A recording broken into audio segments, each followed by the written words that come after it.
Sois le bienvenu. On se retrouve aujourd'hui pour une émission sur les suites adjacentes et sur les segments emboîtés. On va démontrer aujourd'hui deux propositions. La première proposition, ça va être que deux suites adjacentes U et V convergent vers une même limite réelle L. Et que pour toute n antinaturelle, si on suppose que U est croissante et que V est décroissante, alors L est compris entre UN et Vn. Naturellement, si on inverse la monotonie de U et V, on obtiendra le même encadrement avec les inégalités dans l'autre sens. Procédons donc à la démonstration. Cette démonstration, je t'invite à la retenir avec un dessin. On va se dire qu'on va placer le point U0, le point le plus bas, V0, le point le plus haut, donc la valeur la plus grande. On va se dire que U est croissante, que V est décroissante. Donc par exemple UN, un certain terme, je pourrais le placer ici. Vn, un certain terme de la suite V, je pourrais le placer ici. Et que entre les deux va se situer un réel L qui est la limite commune des suites U et V. Maintenant, à partir de ce dessin, on peut se douter de la suite de la démonstration. On va dire que la suite U, elle est croissante et majorée, par exemple par V0, donc converge d'après le théorème de la limite monotone, et de la même manière que Vn est décroissante et minorée, donc converge aussi pour la même raison. Cette technique-là d'apprentissage, de reconstitution de la preuve à partir du dessin et des intuitions qu'on peut développer, c'est l'une des techniques essentielles que je te propose dans mon livre, Le Petit Manuel de la Colle. Donc passons donc à la démonstration mathématique. Déjà, la première chose à faire, c'est de justifier que le dessin est vrai. C'est-à-dire qu'on a supposé ici que U0 était plus petit que UN, était plus petit que Vn, qui était plus petit que V0. Mais on ne l'a démontré nulle part.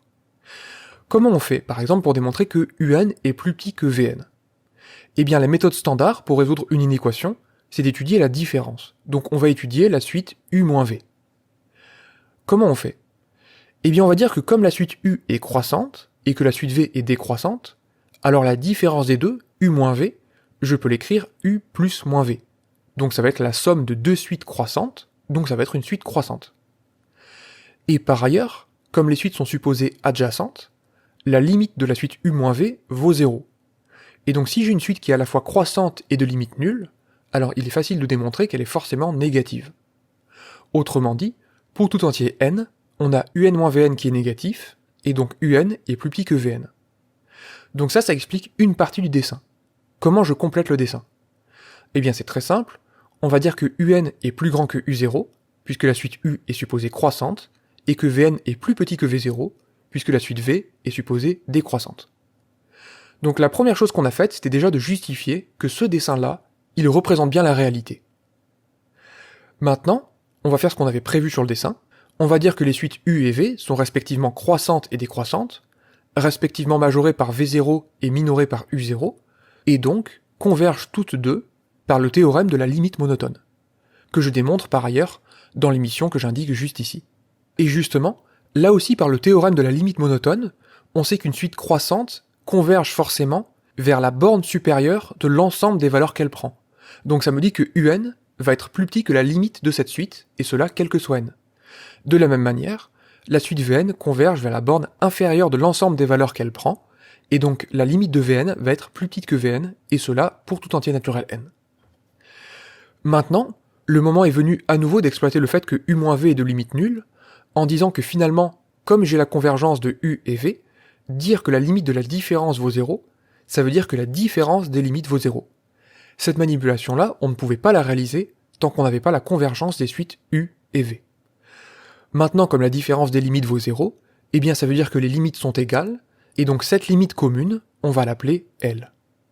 Et on dispose d'un encadrement sur L, puisque grâce au système que j'indexe ici par une petite note de musique, eh bien on peut dire qu'on dispose de l'encadrement, pour tout entier naturel n, UN plus petit que L, plus petit que Vn. Et donc ça en termine pour ce qu'on appelle en général le théorème sur les suites adjacentes. Alors pour continuer, je vais te proposer un corollaire en fait du théorème sur les suites adjacentes qu'on appelle théorème des segments emboîtés. On va dire que si on a une suite décroissante de segments non vides, dont les longueurs tendent vers 0, donc ça veut dire une suite de segments inclus les uns dans les autres, de plus en plus petits, alors l'intersection de tous ces segments est réduite à un point. Donc on va fournir ici une démonstration de ce théorème-là. Alors je te propose ici de revenir au dessin dont on s'est servi pour démontrer le théorème sur les suites adjacentes. On va imaginer qu'on a un premier segment, U0, V0, puis un deuxième, U1, V1, qui est inclus dans le premier, etc., jusqu'à UNVN qui est encore plus petit que U0, V0. Et on imagine bien qu'à force de faire l'intersection de segments de plus en plus petits, on va finir par n'obtenir à la fin qu'un point. Mais en fait, on a mieux que ça. Grâce au dessin, et grâce au travail préalable fourni sur les suites adjacentes, on sait qui est L. C'est la limite des suites des extrémités de chacun des segments. L, c'est la limite des extrémités gauches, c'est-à-dire de la suite UN, et des extrémités droites des segments, c'est-à-dire de la suite VN. À partir de ce dessin et de ces phrases très simples, il ne nous reste plus qu'à fournir une démonstration mathématique adéquate. On va dire que par hypothèse sur la suite de segments, pour tout entier naturel n, le segment AN plus 1, BN plus 1 est inclus dans le segment AN, BN. C'est exactement ce que veut dire une suite décroissante. Maintenant, comme on le disait il y a quelques instants, si on regarde ce que ça veut dire au niveau des extrémités gauches, ça veut dire que AN est plus petit que AN plus 1. Et ça veut aussi dire que BN est plus grand que BN plus 1.